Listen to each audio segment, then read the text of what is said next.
আসসালামু আলাইকুম ভাই। ওয়েব মেল হচ্ছে, যেমন ধরেন আপনার কোম্পানির ওয়েবসাইট নাম হচ্ছে majed.shakran.com। তো এখন আপনার নাম হচ্ছে মনে করেন হচ্ছে আব্দুল্লাহ। তো কি আমরা কি করি, abdullah@gmail.com জিমেল খুলে মেইল করি। তো কোম্পানিগুলা গুরুত্ব দেয় না, কিংবা আপনি যার কাছে দেন গুরুত্ব দেয় না, বলে যে জিমেল ইউজ করে। কিন্তু আপনি ওয়েব মেল হচ্ছে যে এই ওয়েব মেল ওপেন করে এখান থেকে আপনি যখন মেল করবেন তখন এটা হবে abdullah@majed.shakran.com।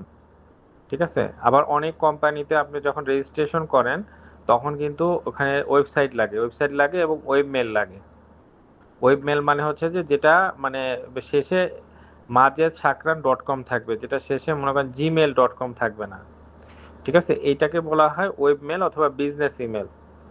তো আপনি যে সি প্যানেল আমি দিছি, এই সি প্যানেলে লগ ইন করলে আপনি ওইখানে হচ্ছে ইমেল অ্যাকাউন্ট পাবেন। ওই ইমেল অ্যাকাউন্টে ক্লিক করবেন, করে ওইখানে আপনি কয়েকটা ইমেল তৈরি করবেন, যেমন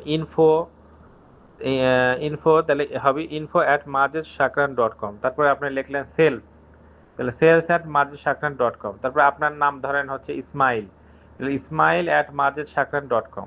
ঠিক আছে? এই জন্য আমি ভিডিওটা দিছি, দেখেন এখানে এই ভিডিওটা আপনি একটু দেখবেন সময় করে। 4-5টা ভিডিও দেখলে আপনি ওয়েবমেল কিভাবে ব্যবহার করে ওটা চান। অর্থাৎ আপনি যখন ডোমেন হোস্টিং ওয়েবসাইট বানাইছেন, ওয়েবমেল ওর সাথে অটোমেটিক চলে আসছে। তো এই ওয়েব মেলটা আপনি ইউজ করলে আপনার কোম্পানির ইয়েটা ব্র্যান্ডটা বড় হবে, এবং বড় বড় কোম্পানিতে তখন আপনার এই মেল করতে পারবেন, মেল আসবে যাবে, তখন ওরা ওই ট্রাস্ট করবে আপনাকে, ওই ওই মেল থেকে কাজ দিয়ে দিবে। ঠিক আছে?